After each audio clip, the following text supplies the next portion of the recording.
Hello everyone, welcome back. Today we're going to talk about a 9mm AR style rifle, and the question is this a good choice for home defense? Is this a good choice for the end of the world apocalypse? Okay, and the answer is no, it's not. You want your standard mil-spec AR-15. The reason is because it's mil-spec. Now, mil-spec doesn't necessarily mean that it's the best rifle in the world, okay? The only thing what it means is that it's standardized. So here's the thing.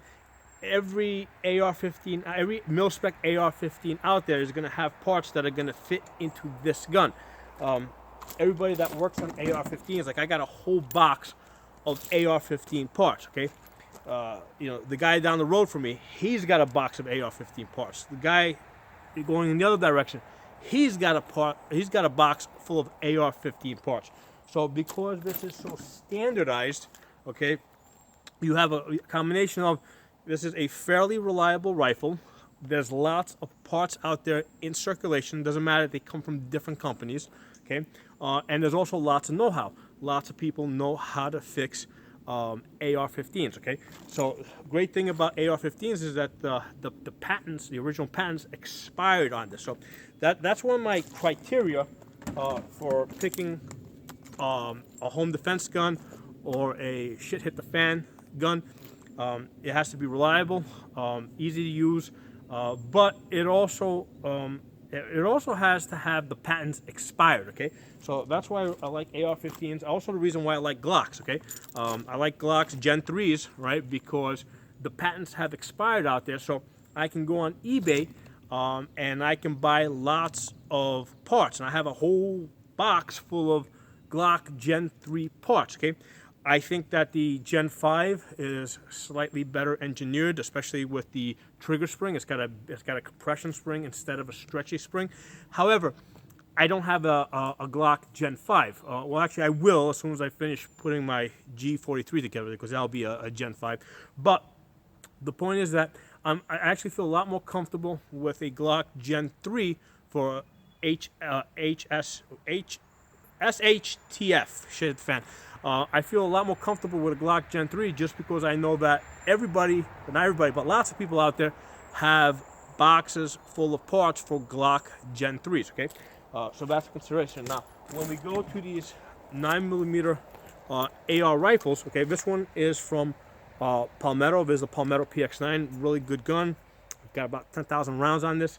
But here's the thing, I've got the Palmetto. I mean, I've seen a couple of other 9mm rifles that look like this, that first of all, like this one takes Glock mags. I've seen other ones that take different types of mags, okay? So it's not standardized. This one over here, it does not have a last round bolt hold open. I saw one from Stag Arms that did have a last round bolt hold open. Now, interesting thing is I was at a range training somebody on that. I thought it was a really cool feature.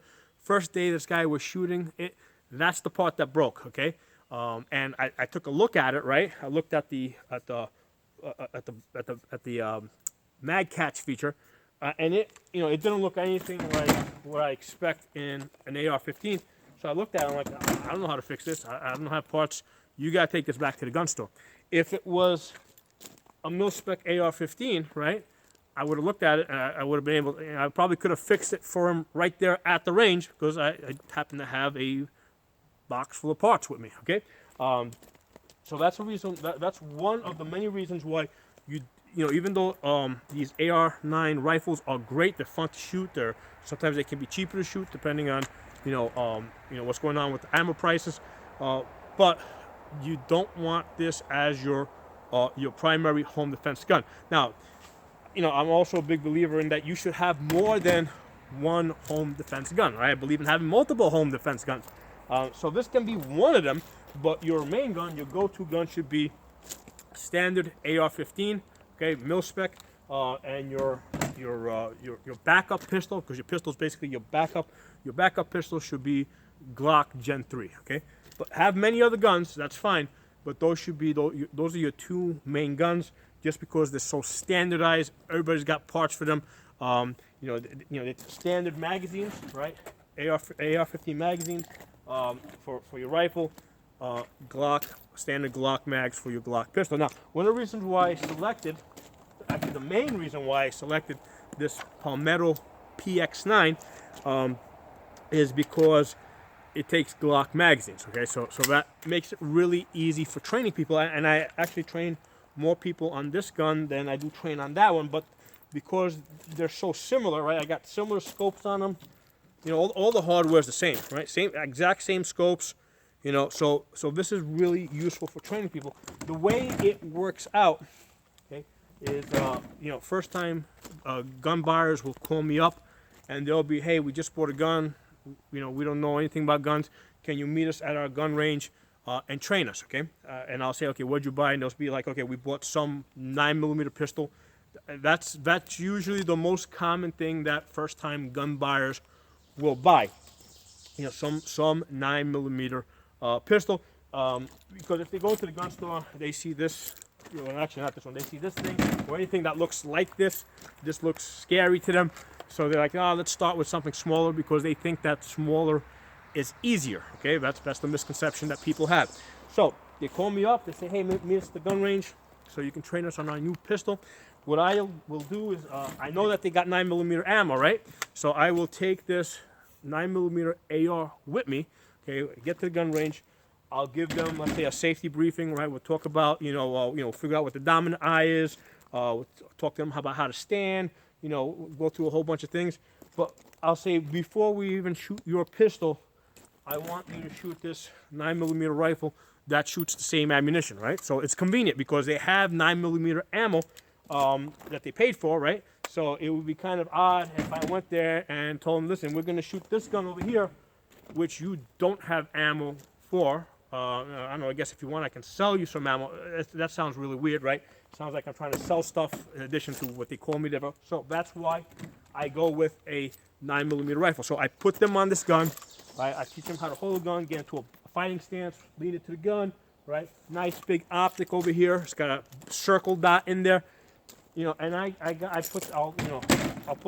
bring some steel targets with me, and I've got them, like, usually the very first shot they take is a hit, right? So I've got them pinging targets at 30 yards. Ping, ping, ping, ping, ping, ping, ping. Easy. They love the gun, right? They see how easy it is. Okay, great. You know how to shoot this gun. Let's now start working on your pistol. I'll show them how to stand, hold the gun, go out, line up the sights, and now they're trying to hit the targets, and they can't hit anything, or they're hitting like maybe 10%. If they're good, if they're talented, right, if they have some natural talent, maybe they'll hit 20%. But with this 9mm rifle, right, they were getting like 90, 95% hits. I've even had people get like 100% hits, right? So on average, people are getting like 90% hits with this 9mm rifle, okay? Whereas with the pistol, after I've trained them, you know, they're getting 10 to maybe 20% hits, you know, and in many cases they're not even getting 10% hits. In some cases they're getting like 3% hits. But I have now been able to demonstrate to them why a rifle is a primary home defense gun, and the pistol is a backup gun. Okay, so I use this as a tool to teach people that, and then from that point I'll say, no, you don't want this gun, you want this gun. You need a real AR-15 that shoots, you know, that's mil-spec, that shoots 223, 5.56. That's the gun you want to have because it's standardized and you know exactly what you're getting, okay? Now, occasionally I'll get people that will be like, hey, you know what? I'm concerned about over-penetration, okay? That's one of the things that will come up. And then what I will do is I will basically go to my channel and I'll send them a link to one of the videos I have where you see these steel barrels over here, right here on this range. I've got 7 of them lined up 15 feet apart, okay? Now these barrels are very thin-skinned, so about a 22 will penetrate both sides of it, okay? But if you line up 7 of them, what happens is the 22 of them is out of a pistol, right? 22 out of a pistol will penetrate the front, come out the back, but usually when it gets to the second barrel, it'll either not hit it at all, right? It'll leave after it comes out of this barrel, it'll just veer off in some weird direction, okay? Or maybe in some cases it won't even come out. But if it does come out, it'll hit the second barrel and it'll just stop on it. Now, so the point of that is that it's a very thin skinned. Okay, a 22 can penetrate both sides of it. So then in this video, I showed them. Okay, here I am shooting the same barrel with a mil-spec AR-15 223-556. Okay, and what I'll do is remember they're 15 feet apart because the space between your barriers counts. Okay, so what happens with the AR-15, it will go through the first one easily, right? When it goes to the second one, it tumbles in. So you got like basically like a keyhole, like a weird. So it keyholes into the second one, which is 15 feet further, and then it will go into the third one. And by the time it gets to the third one, in the video I believe it goes in, but it doesn't come out. And when you look inside the barrel, there's nothing there because the 223 round, which is basically a 55 grain, is small. It breaks up. Okay, it tumbles, and then as it goes through each of these barriers, it breaks up. Now, same barrels, right? I shoot it with a 9mm rifle. Okay, the 9mm rifle gets to the fourth barrel, so it actually goes one barrel further, right? And not only that, but when I went to the fourth barrel, I was actually able to pull out the 9mm bullet, and it was intact. Right? So because the 9mm is twice as big, right? It's 115 grains versus 55 grains. You know, the 9mm is able to penetrate further, and it basically stays intact. Now, a lot of times people say, "Wait, but you're shooting barrels. Who lives in a house made of barrels?" But it could be layers of sheetrock. Okay, it might be 20 layers of sheetrock. Okay, the 9mm is still going to go to 22 layers of sheetrock. So it doesn't matter what medium you're using to test. The 9mm will go further because it's heavier. The 22 round, right? You know, the 5.56 round, which is basically a 22 with a lot of gunpowder behind it, because it's smaller, lighter, it's going faster, right? It's tearing itself up as it's going through barriers. So on that first barrier, yes, the 5.56 has a lot more power. Like I got those rims down there. 9mm will bounce right off of them, whereas the 5.56 will go right through it. So on that initial barrier, that initial contact, the 5.56 has a lot more power. But once it goes through stuff, okay, it breaks up, it loses its energy a lot faster. I'm going to include this link, a link to that demonstration I did in the description below, in the description section below. You guys should check that out. So that's how I'm able to explain to prove to people, okay, that a standard AR-15 that shoots 5.56 is the best choice for home defense. It's the easiest to use. You know, I'm able to show them how much easier they're able to hit the targets, and being able to hit the targets is important for two reasons. Number one, you need to stop your bad guys. Number two, you need to make sure your bullets are going where you want them to go. Okay, and then after that, we'll also, we'll talk a little bit about a home defense plan, about putting themselves in a position where the bullets are ending up in a safe place. To give you an example, top of your staircase, shooting down a narrow staircase, a hallway, so that you got all your bad guys bunched up together in the staircase, and your bullets are ending up in your basement. So in that case, we're not even concerned about over penetration, right? We want maximum penetration. We want to be able to go through 6 bad guys in a row if possible, okay? Again, the space between barriers counts. So if you've got your barriers really close together, you're going to get a lot more penetration than if your barriers are further apart. So, usually with a house, the rooms of the house are usually at least 10, 15 feet apart. So as it hits a wall and it goes from one room to the other, it's tumbling, it's breaking up, and especially if it gets out of the house, it's usually not going to go, after it's gone through a couple of walls, it's usually not going to get more than 200 feet or so, if it even gets that far, right? Usually it'll just kind of tumble into the ground, but that's a whole other thing. So that's why I tell people 9mm ARs, great for training, great for demonstrations, but you don't want this to be your home defense gun. But it should be a gun that you have. A couple of things, like I was talking before about AR-15s being mil-spec, you know what to expect from them. You know how far the parts will go. With these rifles, these like this one here is from Palmetto. If you get one from a different company, it might be made differently. This one over here, it takes like standard AR-15 trigger groups, but if you get it from a different company, maybe it doesn't. I don't know. Some of the parts might be able to interchange, some may not. This one over here, it does not have a last round bolt open, last round bolt hold open. One of the consequences of that is after you fire the last round, right? Because there's nothing to lock, it doesn't lock the bolt open. The top of the bolt shaves across the magazine, on top of the feed lips of the magazine, and it wears them down. So if you fire enough rounds through your magazines, basically you're going to slowly degrade them, and they're going to become unreliable. So that's one of the reasons why I use only these clear mags in my PX9s. Well, actually, these clear ones I will use in both my PX9s and also my Glocks. However, I've got these clear blue ones, okay? These only go in my pistols. These blue ones never go in my Palmetto PX9s because I don't want to destroy these. I want to know that I've got some good, reliable magazines that have not been damaged. So that's a good way to use the blue ones. If you have a 9mm rifle that doesn't lock open on the last round, get some different colored magazines or tape them up or something. And, these only go in your handgun. These never go in your rifle, whereas, let's say in my case, these clear ones, these can go in either. I know I use these only for training purposes, okay? Other thing to be aware of with these 9mm rifles, they are extremely rough, okay? In terms of, because it's a straight blowback system, right? You fire, when you press trigger, bullet comes out the barrel, the bolt comes straight back, okay? There's nothing to cushion it, in a matter of speaking. Because what happens is with the AR rifle, right? With the AR-15, there's a rotating bolt in there. So the way this system works, right? Bullet comes out, gas comes up the tube. There's a plumbing system here that brings the gas back, drops into your bolt.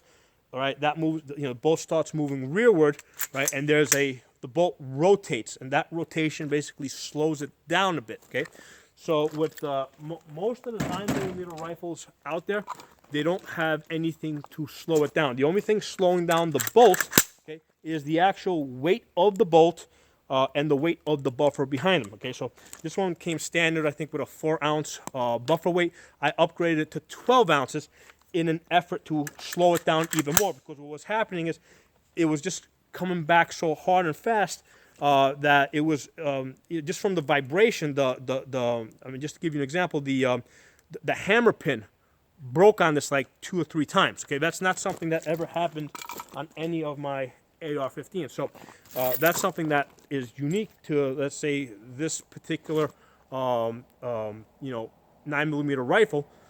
And that's why I put stainless steel pins in here to prevent them from breaking. Okay, so that's something that's unique to this, that I'm aware of it because I have fired 10,000 rounds on it, and I have seen where the weak points are. Now, whatever gun you buy, you're probably not going to fire that many rounds, and you're probably never going to get to find out what the weak points are. Like, just to give you an example, I know that this gun eats these magazines, right? It eats the feed lips, the plastic feed lips. Now, if I use like KCIs or factory Glocks that have steel feed lips, they will last longer, okay? But it's still gonna wear them down eventually. So just because I have fired a lot of rounds on this gun, because of what I do, I'm able to figure out where the weak points are.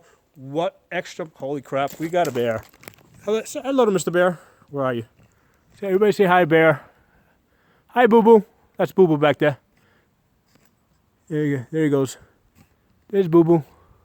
There he goes. Okay. Okay, he just kind of freaked me out. I just looked over and I said, "Oh shit, bear." Okay. Anyway, so, he likes going in my garbage. He was snarling at me the other day. And I did fire a BB at him in very low power in the ass, just to kind of freak him out a little bit, to let him know that, who the boss around here is, right? So I didn't want to hurt him. I just wanted to basically, establish dominance with Boo Boo Bear. But he just got pretty close to me over there, so I may have to put another BB in his ass. But again, I'm very low power, so that it's probably not even it's not breaking the skin. It's just making him jump a little bit. So anyway, so That was interesting. It never happened. I've seen him many times, but he never came around while I was doing a video. It'd be funny if he came up behind me on this side while you guys were watching and I had no idea that he was there.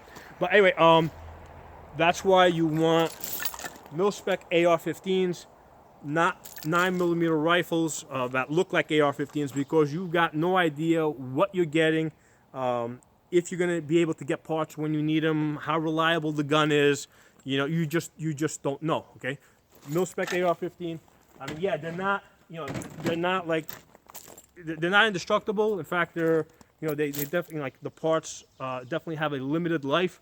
But we know, you know, that information's out there. We know what the weak points are of the gun, so we can stockpile the parts that we can get from a lot of different vendors. Okay, so that's the point of this video. No 9mm rifles as your primary gun. Standard AR-15s, but these are great training tools. That's why I have them.